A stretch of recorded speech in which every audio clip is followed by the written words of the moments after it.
Hello, and welcome to The Widow's Mite. My name is Stephanie Wright, your hostess for The Widow's Mite. The Widow's Mite is a series of interviews of some extraordinary women who have agreed to share their experiences as they transitioned from being a wife to being a widow.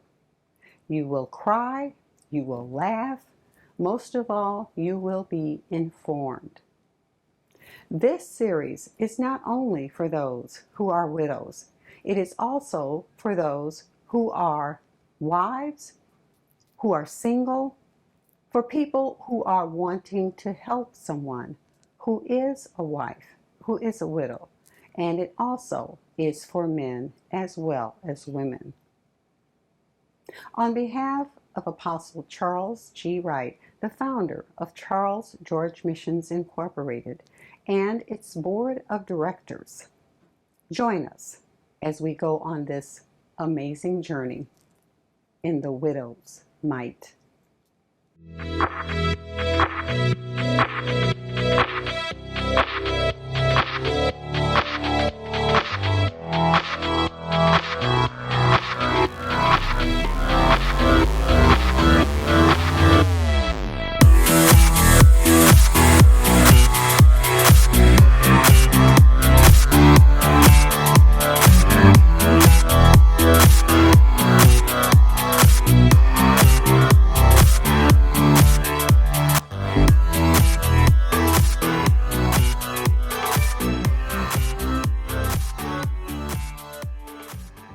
First of all, my name is Vivian Johnson Ford Sheppard, divorced from Johnson and widowed from John Ford and Samuel Sheppard.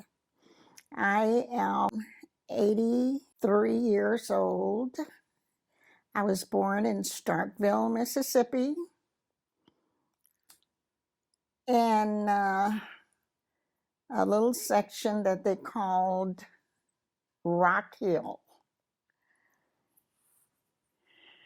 My parents were Ella Butler and Willie Butler. They're both from Rock Hill. I have had 3 children. My son is deceased. I have 2. At this time, I am doing this video to maybe enlighten some people on widowhood.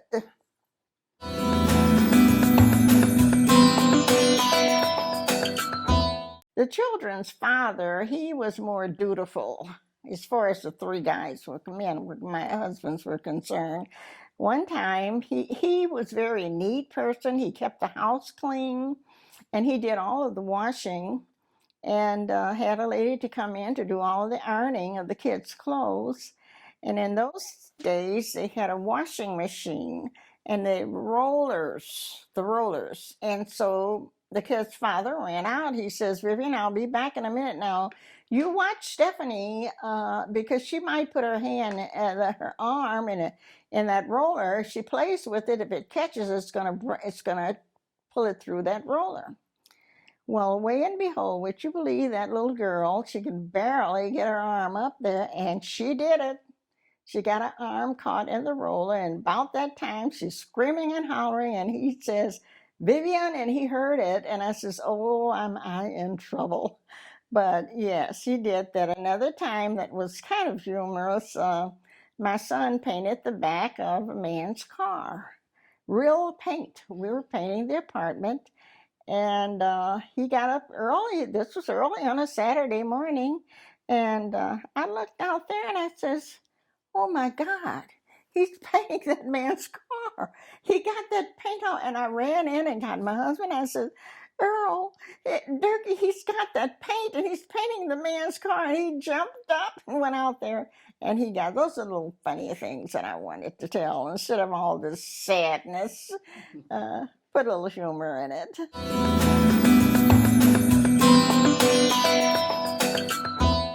I was married to John, and that's Ford, for approximately 2 years, 10 years, I'm sorry. And he had a heart attack. He was a serviceman and he retired. Did a lot of traveling. And I remember John, and I will remember him as a very loving person, and he had my interests at heart. But he was very humorous, and he loved people. He loved to travel. One thing I remember about John, he did the work around the house. I didn't have to call in too many repairmen. But he was what I would call, he was good at fixing the car. If something went wrong, he would tackle it. Some things I would want him to repair, and other things I wouldn't, although he said he could do it like plumbing. And I could see the water flooding in the bathroom after one of his repairs. But he always did it, and he tried, and he was good at it. They called John. One of my friends, when I first met him, said, you got a nice guy there. Because my friends were saying, oh, he's a good catch. He is a command sergeant major. Well, I didn't have any appreciation for that title, although later on I did realize how hard it was for a Black to attain the title and work in that capacity in the military as a sergeant major. But my friend told me they all loved him. The judge that I worked for, the talk was that she should try to pin him down. And that meant nothing to me, not much. But they said he was a mix between a moron and an intellect. I thought that was really very funny. But we were married, as I said, for approximately 10 years, a little bit more than that. Very happy times. And I missed him most of all because of his handiness with doing things around the house.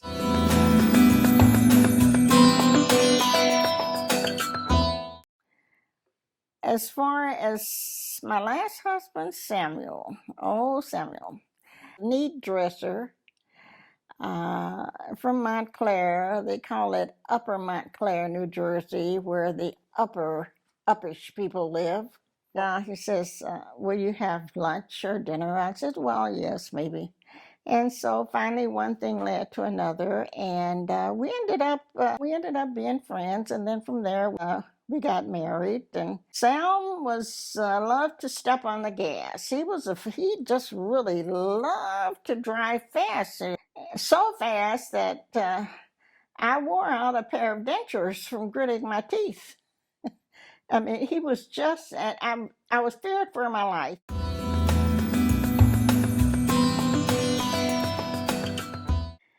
When I lost John, I love to fish, and I had my little fishing place all mapped out, and I had gone fishing. And they called me. It was very early in the morning because that's the only place that I could fish late at night. I didn't know that he had passed, but I should come home. That's what I knew. And there were a lot of people sitting out on my front. I said, oh, something has happened. My sister started walking towards me because she knew that I had a tendency to run. when I got bad news. I did it when my father died. And so my sister and my cousin were walking up on me, and they cornered me so that I could not run. And I said, I don't want to hear it. Is it one of my children? And they said, no. Is it my mother? No. I said, it's John. And they said, yes. I was shocked, really. I just think it was in shock. It was shock. So I tried to handle that as best I could. But after we got everything done there and the funeral arrangements, one thing that struck me is that they would not release the body. And that was distressing. The United States Army would not release my husband's body. So I had to find someone to find out. I called my sister, and her husband was in security for that area. He called back and said that they had to check his teeth print, and they had to check his body for prints. And so they said, tell her to go ahead, and we're assigning a special agent to her. Ladies who are married to servicemen, this could happen to you. And I think the phone went, I threw it about 15 feet. My mother grabbed it and she said, what is it? I said, they won't have John's body for 2 more days. And so they did. The fellow called me. I think he was a sergeant. And he said, I'm going to accompany you to the funeral, and I will be there. I will be inconspicuous. So he did, and he said, don't worry about his attire. I am going to get his uniform, and I'll have everything that you need. And I will tell them, the funeral home, what funeral home have you, can you suggest one to me? And so I told him. And that's what he did. And this is very stressful when you're going through this process with a serviceman, your husband, my husband. As far as his funeral was concerned, I got to meet both of his sons, very fine gentlemen. And we wanted to go to the safe deposit box. Well, listen, ladies, you must know something about your husband's affairs. You must know if he is a serviceman, DD 114. I think it is. I am not sure. And this is a form that if you go to apply for benefits from your husband, this is the first thing that they will ask you. Disabled American Veterans. Remember Dave, D-A-V, drop the E off. And that's for the ones who have been disabled from military. All right, the DAV will embrace you. I am your representative, and I will take care of your affairs. Now, I've heard some things to the contrary, but they were very efficient as far as I am concerned. Now, if he is not fully disabled, there still may be some compensation there. The first thing you want to do is get the pamphlet. I read it. And you're entitled to some, they used to call it in the old days, you get some kind of benefits from the Army, and you can go to school under the GI Bill. That's what they call it.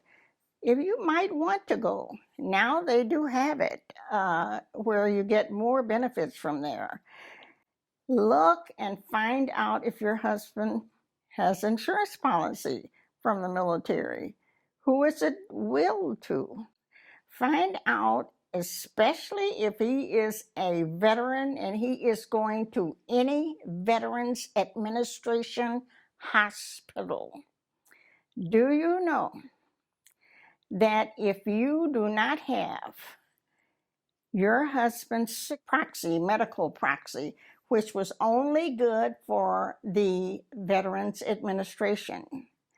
Now, with my reading, I had read a case where another family had done that, went to the hospital, had their father, the daughter, to sign it over to her, checked that man out of the hospital, took him home, filed for divorce from the wife, and got a divorce, and had him change all of his insurance policies and all of her benefits. He signed it away, which left the wife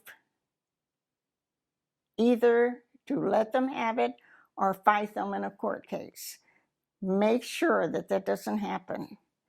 Keep control of your husband if he is in any hospital as far as that's concerned.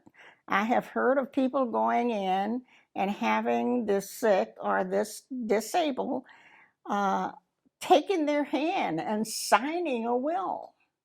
So it's very important that you watch that and be careful, you know. So that is another thing. That's John I'm speaking of now. And also it goes over into Sam also.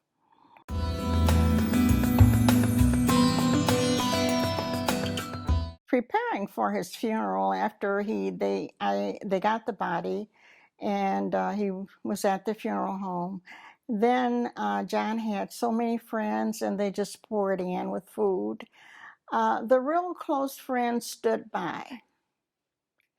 You see, there will be many will come there, and they will go. But the close friends are going to be there forever. And I had one who said, look, you're going to have to get out. You're going to have to exercise, get into clubs, and I'm going to be with you. She paid for a membership to the Y. She was up at 5 or 5:30 every morning. Do you want to go walk? I said, well, yes, I was still grieving. She said, we won't have any of that. Let's go. And so she says, not today. Wait till you get home. Wait till I leave you or whatever, but all day, let's not have it.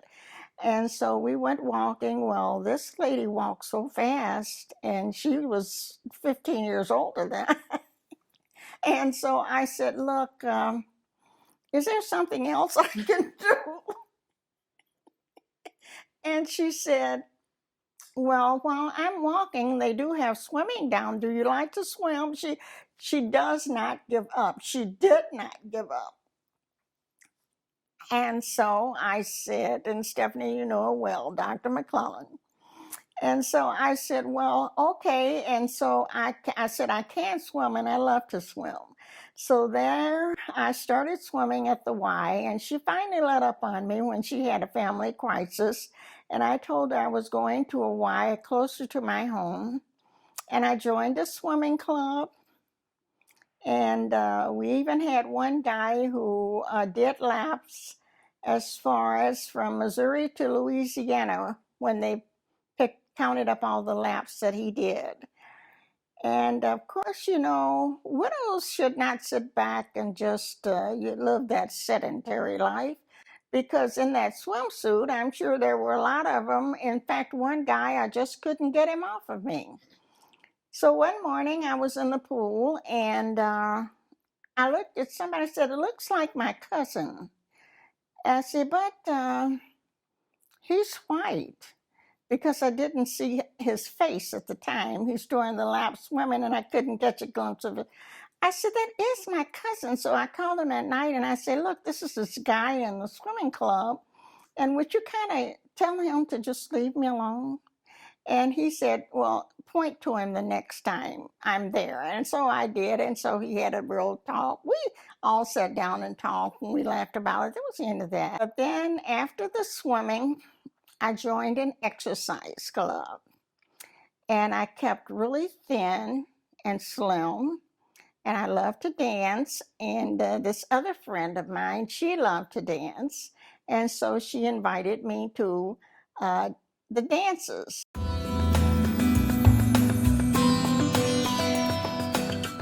Dr. McClellan kept me busy. She knew that I liked to rehab houses. And here is this lady who is Dean of Nursing. And she says, I would like to rehab too. All at the same time, she is sort of advising me. She had lost her husband. In the meantime, she did lose her husband. And then there was another lady next door to her, and she lived in this sort of a real nice neighbor. It was really the thing. And she lived next door, and her husband passed. And so we all had boyfriends, and they all were younger. And her children called us the 3 Ws, wild widows. And whenever they saw us, they laughed. Oh, here comes the wild widows.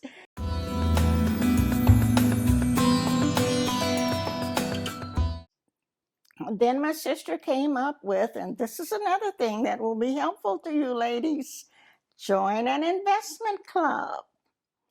You'll learn all about investing. You'll get to pick your stocks. I never will forget, in the investment club, we had bought Kmart. And Kmart had dropped down. Well, you learn about the PE ratios and how much to pay for a stock, and if you learn how to study it. And so we had bought it, and my sister saw people making all of this money at that time on these telecom stocks. And I mean, they were just raging, and people were making all kinds of money, but they were risky investments. But my sister was just she wanted us to buy some stock that was risky. And I says, no, that's too risky. And I said, by the way, we should sell Kmart because it's going to drop. Can't you see that? Look at the lines there. That stock is dropping. We're losing money. Well, if you sell it, we got to buy one of these other risky things. I said, it's going up.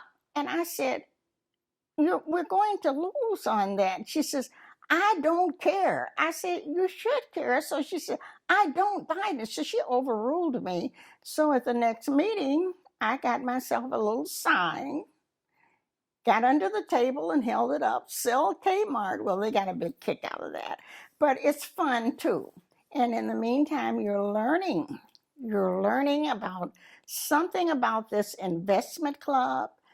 You're learning something about the people who sell you fake bonds and the people who risky bonds and risky investments, and you'll know what to look for, and you'll know how to talk with these people. Well, people knew they were under the impression that servicemen left good insurance policies.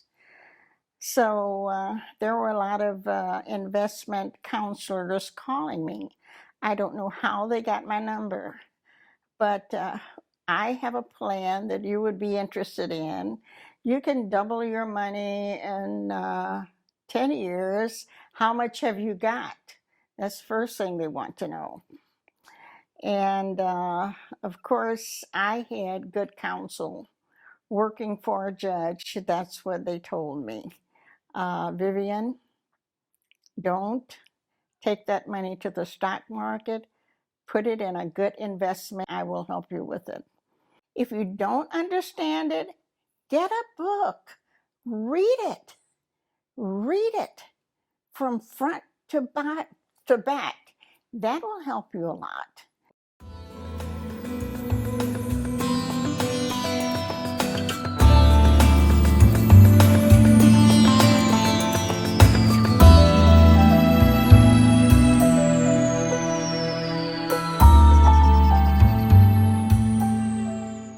I did get into a boat club, and I was telling a friend of John's that how my mother and dad were, well, whatever you would call it, but in those days, they didn't allow black and whites to get married. And mother and dad, in order to keep from being stopped on the street by police officers and harassing them and pushing my dad down almost when he was on crutches. And we would cling to my mother's thing, although there were some that we had good relationships with. But some of them, my mother didn't have a car, my daddy didn't have one, and they liked to walk. And they had their 3 little children with them out for leisurely walk. And here comes the police. And my dad is on a crutch, and they pushed him. So my mom would just go crazy because she looked white, but she did have 1/8 black blood. And so that's what we encountered. So we went fishing a lot. And then I and I knew how to fish. When we were younger, we were raised up in that kind of environment, which was segregated. And of course, at that time, there was segregation. The other thing about my mom and dad and us being small, and, we only went fishing, and that's one of the things that I learned to do. Because that was the only place they could go without being harassed by the police.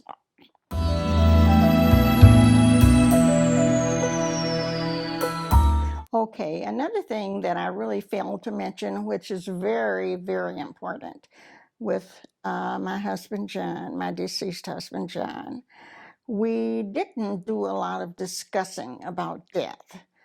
But when he passed away, his son came to the funeral, and he mentioned that his dad did have a safe deposit box. And I should try to check into that. And he thought he knew the bank. And so he drove me to Memphis.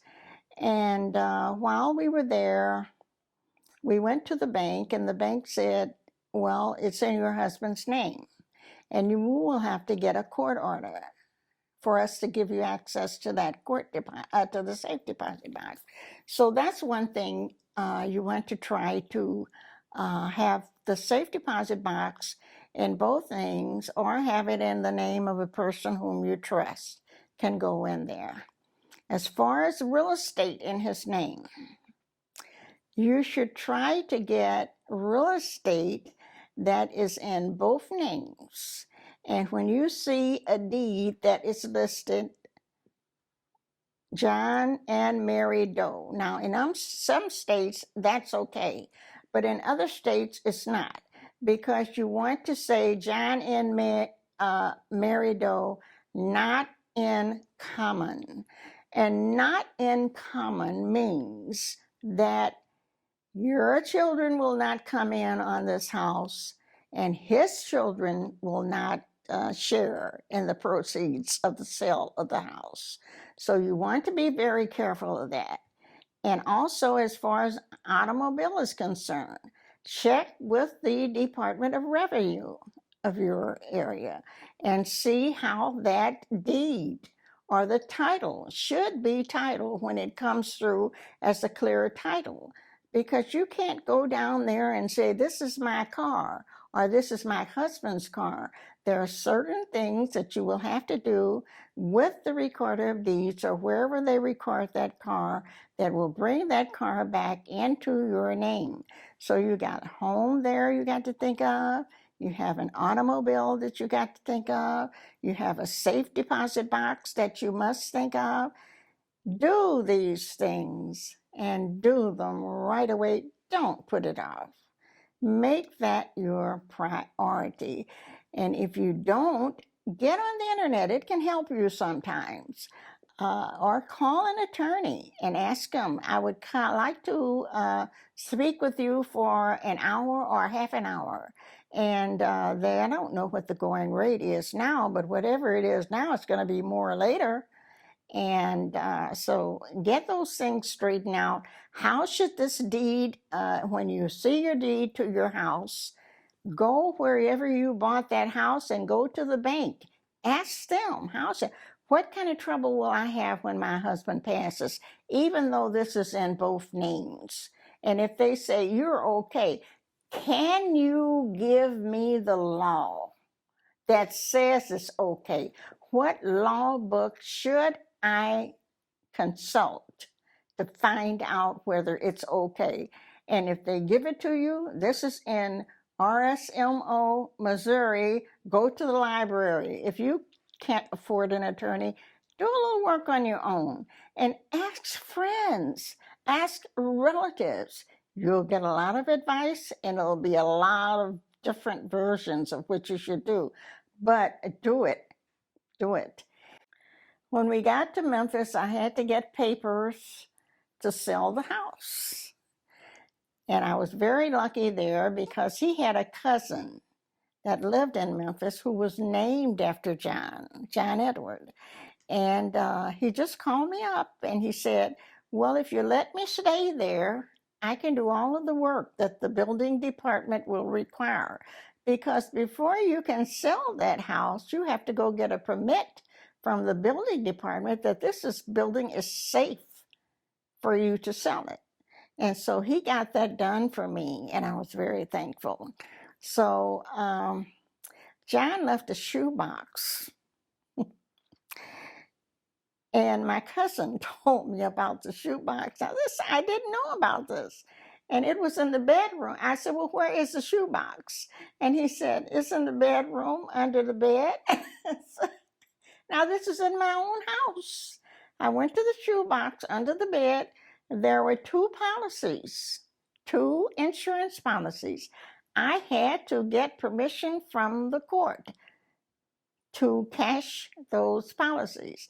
And there was one in particular, and they just did not want to let it go.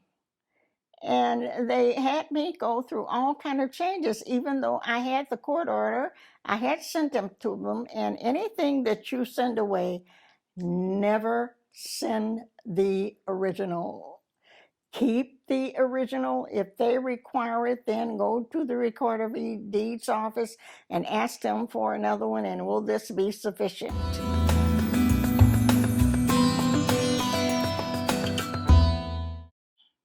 I had friends, and one thing you want friends coming in and out of that house, and you need a good male friend. John had one cousin, and he was there, and he would come and visit me, and even to the point where people were asking, who is he? Who is he? Is that your? Then they say, no, that's John's cousin. And so I held on to men friends also, because they came in really handy. If I thought I heard someone, I would call them.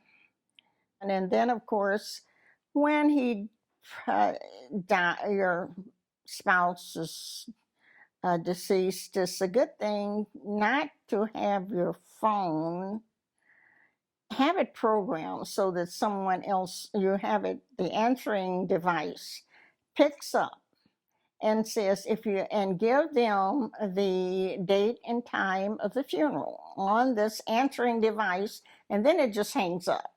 But give them an alternative number to call. So there's one thing. And then as far as security, I think I mentioned you should have security lights installed around the house, maybe two, so that if anyone pulls up in the driveway, that security light clicks on. Watch who follows you.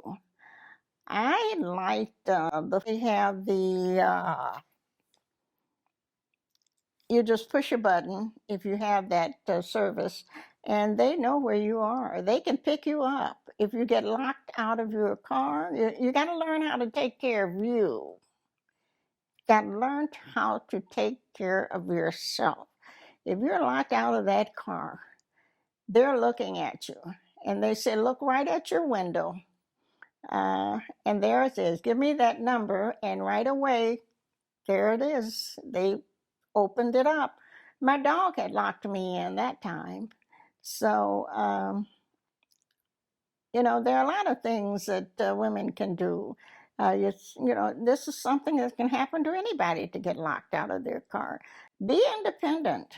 Be independent. Have your club, like my investment club. They would meet at my house at times.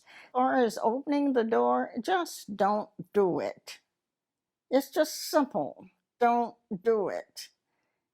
That's simple. And you'll save yourself your life, and you'll save the police a trip to the house. Good burglar alarm will help too. Also, get the kind of camera and have it installed that you don't even have to go to the door. You can answer that door from your bedroom because you have a camera, you have the machine there that you can see that person at your door, and you don't have to even get up. Now, if they want to take some other means to get in, well, that's another issue there. You have time to call the police, and you do it. Don't hesitate. You're paying for that. You pay for that. So get them over there. And if they don't come right away, I have a thing going where I can, if I open my window, the burglar alarm company is calling within 2 seconds. After that window opens, if I have that burglar alarm on, they're there. Are you okay? And I know when I've done it because the alarm goes all off. The whole neighborhood can hear it almost. I meant to speak with them about that because it's just my forgetfulness the couple of times that I did it. Even the cat gets upset.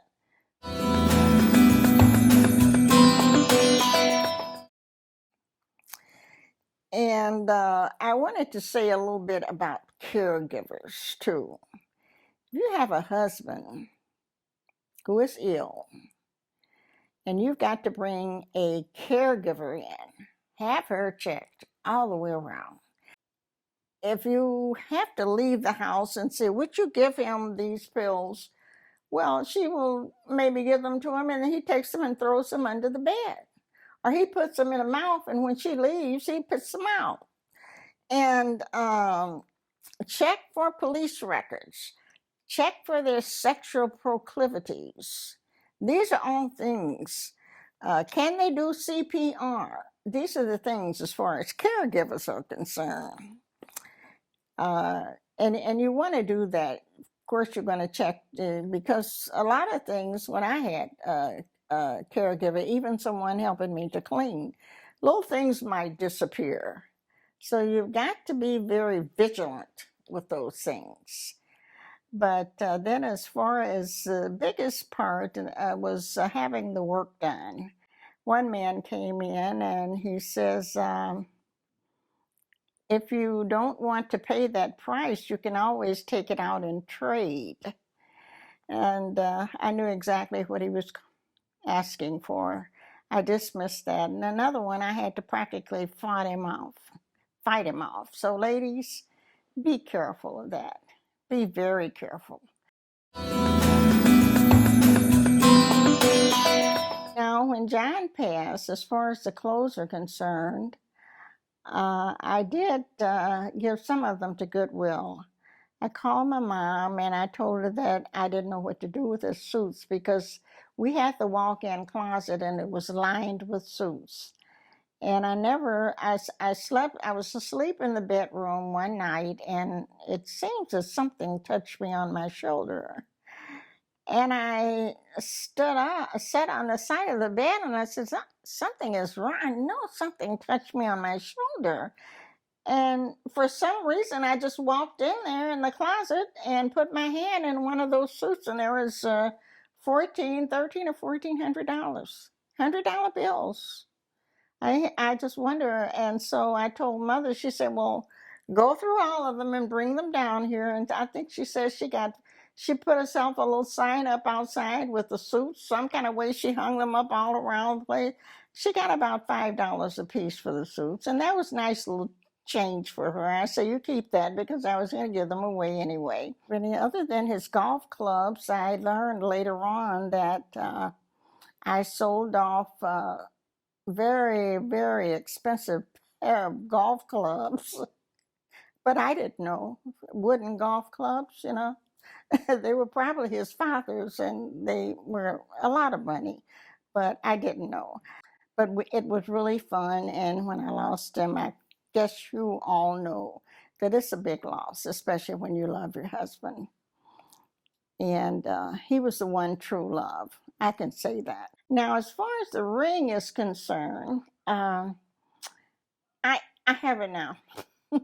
I never took it off. But what happened when I met the third husband, who is Sam, I did take it off maybe for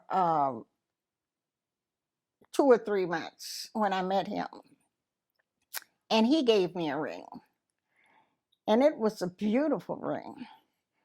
Well, what happened? I lost 2 stones out of the ring. And, oh, I know why I took this one off. I lost 1 stone out of this one. And I hadn't had it clean, whatever you do to them. And 2 stones out of this one. So I took the other stones, 2 stones out of the ring that Sam gave to me. And I told the jeweler to take 2 stones out of that and put them into this ring, so you can see where 2 stones are in this ring. So I have, this is really, that's all. I got 2 of them here. And so I never stopped wearing it. Never. I have 2 rings, and both of them are Sam and John. John and Sam.